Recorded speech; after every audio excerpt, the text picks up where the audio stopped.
Ukraine is bracing for greater bloodshed, with a general known as the Butcher of Syria now in charge of Russia's invasion. Ukraine's President Zelensky warning a new wave of war is coming.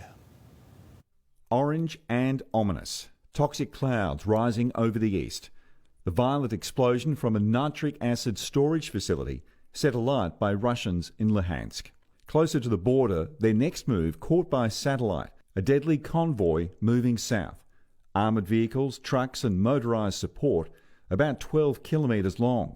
Another sign of Moscow's attempted build-up ahead of a major offensive in eastern Ukraine.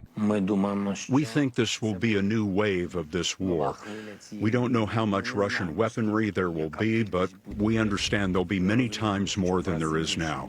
Ukraine says this is a Russian ammunition depot in Donetsk, now destroyed by its forces, while Moscow claims its helicopters shot up a Ukrainian military convoy. The Kremlin has placed a different general in charge of the rebooted campaign, infamous for his brutality in Syria. The fear is his orders are to either take the Donbass region or destroy it. The fightings are becoming heavier and heavier, but we will fight till the death. It's our land and we are not going to surrender. Many analysts believe Putin wants success in time for Russia's annual Victory Day military parade in a month. They're throwing everything, including very unprepared young conscripts in the mint grinder just to get this. Not just young soldiers.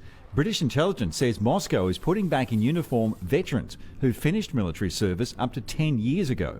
Many towns in eastern Ukraine have emptied, residents heeding calls to flee. As volunteers dig in for the battle ahead, even with some weapons that look like they're from a museum. Раритет не раритет, главное, чтобы работал. В наших руках работает все, даже палка стрелять будет.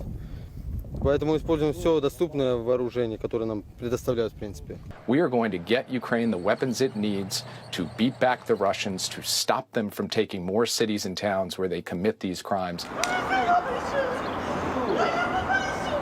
Ukraine's Prosecutor General says more than 1,200 bodies have been found in the region around Kyiv so far, and they have evidence of 5,500 war crimes.